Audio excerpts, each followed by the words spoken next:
Hey guys, Kev from K-Pow Hot Sauce here. Thought we'd do something a little bit different today. Normally I'd be up the back eating some chilies, but today, beautiful Anzac Day, and thought we'd do a bit of barbecue. So we're going to do some low and slow St. Louis American style pork ribs. Today I'm going to do them on my UDS smoker, which I built myself and I've had for a number of years and just works an absolute treat. First things first, we're going to get the coals going, the charcoal. So I'm going to light those up, get the barbecue going, get it up to 10, and then I'll come back and I'll show you guys how to prepare the ribs ready for the smoker. So we'll see you soon. Right, next step is to prep your ribs. So the rack of ribs I've got here are American ribs. They've actually been imported from America. There's quite a few butchers now stock these. A little harder to find in the supermarket, but any good butcher tends to stock this low and slow stuff now. The reason I get American ones is they let their pigs get a bit older, so there's a lot more meat on them, a lot more fat. They're much more suited to the low and slow style of American barbecue. Now the first thing I like to do when I take them out of the pack is to run them under the tap, just to get any bone fragments off, anything like that, to get them nice and clean, and then I pat them down with the paper towel. And then once you've got that dried, flip them over, and there's a membrane on here which you do need to take off. It is doesn't taste very good. It's not a nice texture. Yeah, so you definitely want to remove it. The easiest way I've found to do it is just to scrape a few corners with just a regular bread knife. Yeah, and a paper towel to give you a bit of grip. So I'll give it a go, see if we can just kind of get a bit of a start. You kind of get that under there, and just start to kind of work that, grab it, and then if you're lucky, yeah, if you can get the start of it, then kind of turn that bad boy around, get a good grip. You might be able to get it off all in one go.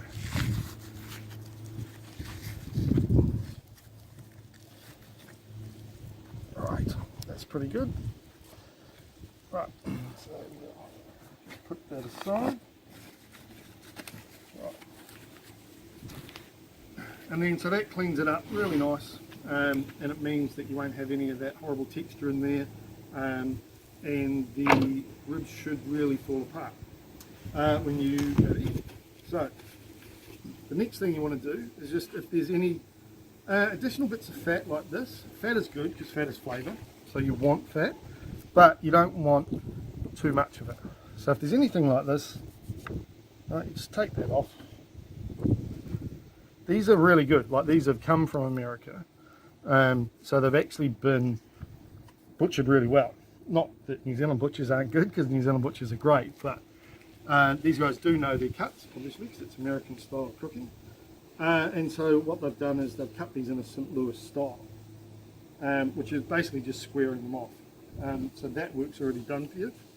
If you buy New Zealand grown pork, often it won't already be in this St. Louis style. So you'll need to do a bit more trimming than what I'm doing here. You don't want to take too much off, because you don't really need to. Just any kind of excess fat. They actually look pretty good. They're really nicely squared up. So, time for some rub. Now, I make my own rubs, so I'd suggest making your own because it's cheaper, but you can get lots of store-bought stuff now, lots of imported stuff as well. There's local companies that make rub, which is really good, but I do make my own. So I think I've got 8 different spices in my rub. Right, so this is the rub. So what you want to do, a little bit of oil, and it just helps bind the rub to the ribs. Get on there. Then you want to apply your rub generously. Like, you don't need to rub it in, but you do want to cover it really well. Just kind of tap it down, dab it down a little bit. So you get real good coverage.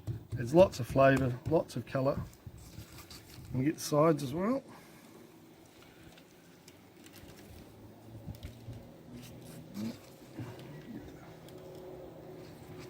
All nice and covered.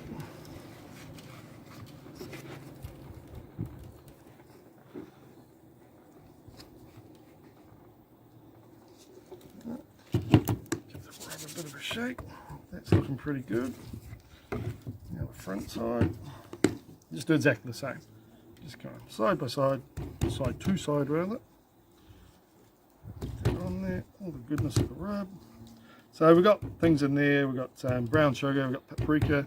You can see the salt, but you want to make sure you're using kosher salt. So hunt it down. It's a little bit hard to find, but it's definitely worth it. And if you're going to do lots of low and slow, then kosher salt is a bit of a key. So maybe I would normally cut that off, but it actually looks pretty juicy, so I'm going to leave that on. Right, so that's rub applied really. So now you let that sit for maybe 20 minutes or so. I'm going to put these onto the barbecue, get that up to 10, and this should get a bit wetter looking, so it'll start to soak in and bind to your ribs. Right, so we'll see you back soon once they're ready to go on the smoker. Righto, time to put the ribs onto the barbecue. As you can see, like it's got quite wettish on top, so the rub is really adhering to the ribs, so all that flavour is kind of getting in there. I like to run the barbecue between kind of 225 and 250 Fahrenheit. I tend to do everything in Fahrenheit just because the American recipes are in Fahrenheit, so I tend to do it in Fahrenheit. So that's between about 110 and 120 Celsius. So we've got the barbecue, I don't know if you can see that, I've got a thermometer in there, digital one. That's at 252. I like to run mine between 225 and 250, so we're pretty much bang on. So we'll get it into the smoker. Today we are using applewood chunks for the smoke. You can get these at like Mitre 10. I'm not sure about Bunnings, but they're easy to get nowadays. So put the old lid off here. So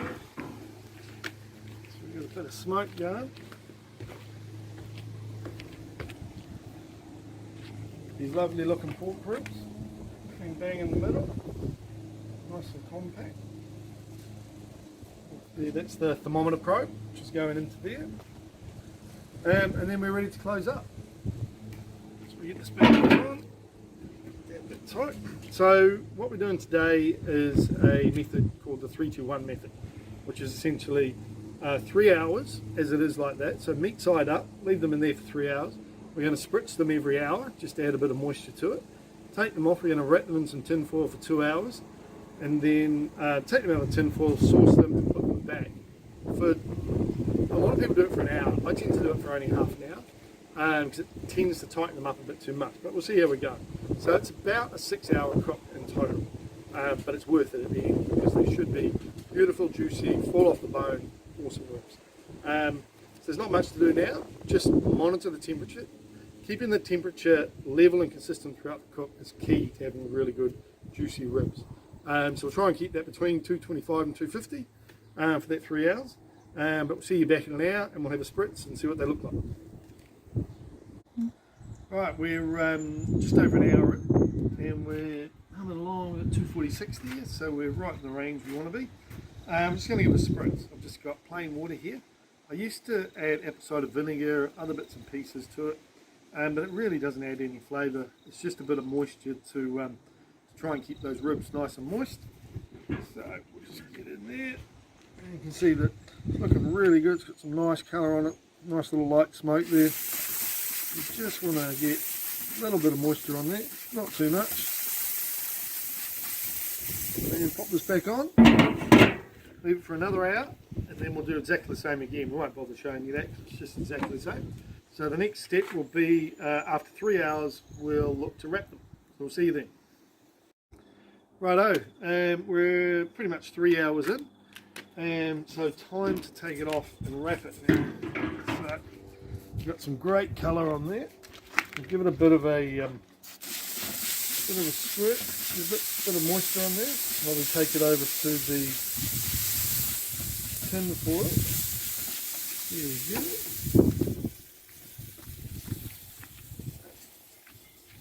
So I've got 2 pieces of tin foil here. So you put it meat side down. It's just a little bit windy out here, so use these to hold that down. And we want to wrap it up pretty tight, nice and tight. And just be careful not to get too many holes like that, basically. That's why we've got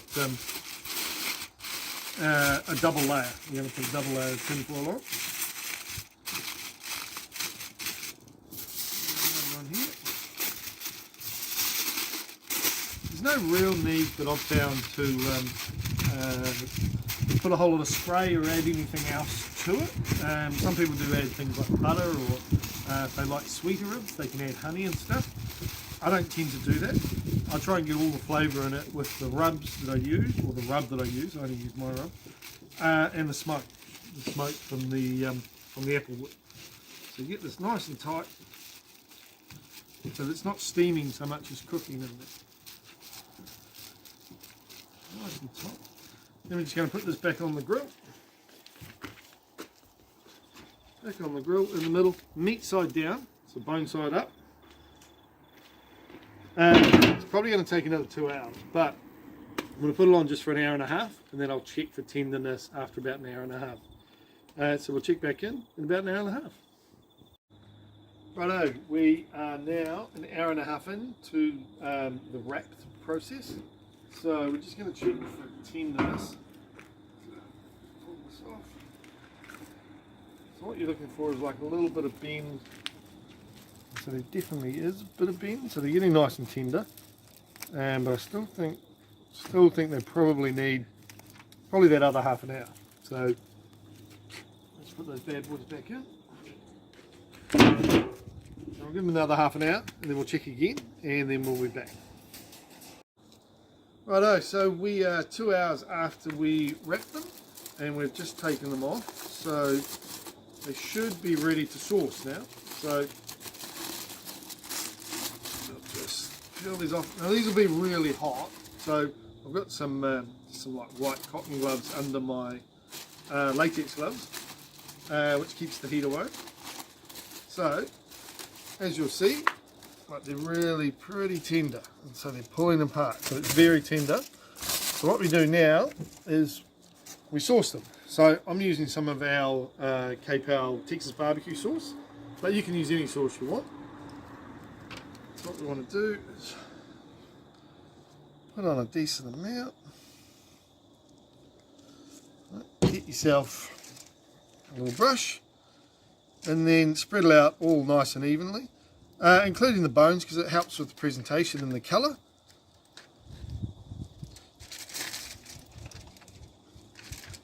Get that all over nice. And then this can be a little bit tricky because these are really tender at the moment. So you just be real careful and try and get them over all in one piece. Now these are super tender.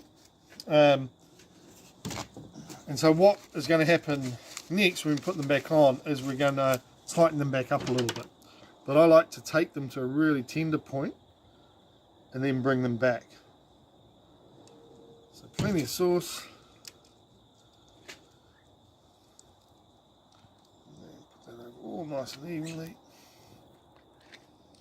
And so by putting this back on the barbecue and getting some heat back on it, it's going to really set the sauce and turn it into a really tacky, sticky, beautiful flavour texture on there. Now because these are so tender, what I like to do is actually keep it in the foil. Keeps the barbecue clean as well, but makes it really easy to handle.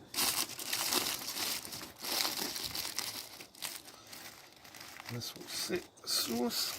You just make like a little, I don't know, like a little swimming pool boat moat thing for it.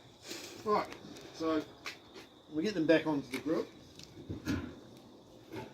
Exactly the same, the old UDS has been humming along. Yeah, nice and careful with them back in the middle there. We're going to put these back on for about another half an hour. Some people do it for an extra hour, but I only really like the half an hour because it will tighten them up, but it will still keep them really really fall off the bone, really juicy, really tender, and hopefully really tasty. So we'll see in about half an hour for the finish and the payoff and the taste. Cool. Righto, so we are half an hour in, after putting them back onto the grill with the sauce on. So we're just going to take them off now, and they should be ready.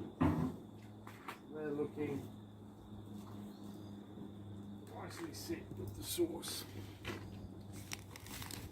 It's getting a bit dark out here. It's nearly 6 o'clock. It's getting pretty dark. They're looking really good. So, nearly fell over. So, we'll still, because these should still be very tender. So get these up onto. Just turn them that way. And clean ourselves up a little bit. They're not done, not done. So, let's cut a couple out, see how we go.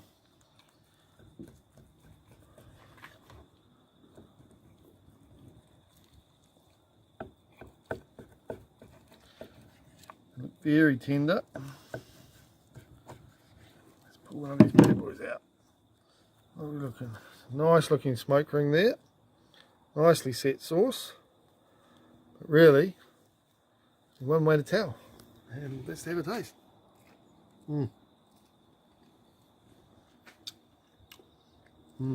Beautiful. Nice tender, fall off the bone. Still the bite there, so it's not completely coming off, but it's weird eating on camera. But, damn, they're pretty good. So anyway, that's it. Bit of a long day, but in my opinion, really worth it. So give it a go. If you like what you've seen, subscribe to the channel. We'll try and do more videos, not just chili eating, but more barbecue. Try and make them a bit shorter. It's been quite a long one because there's been quite a few steps along the way. But yeah, hope you've enjoyed it, and take it easy.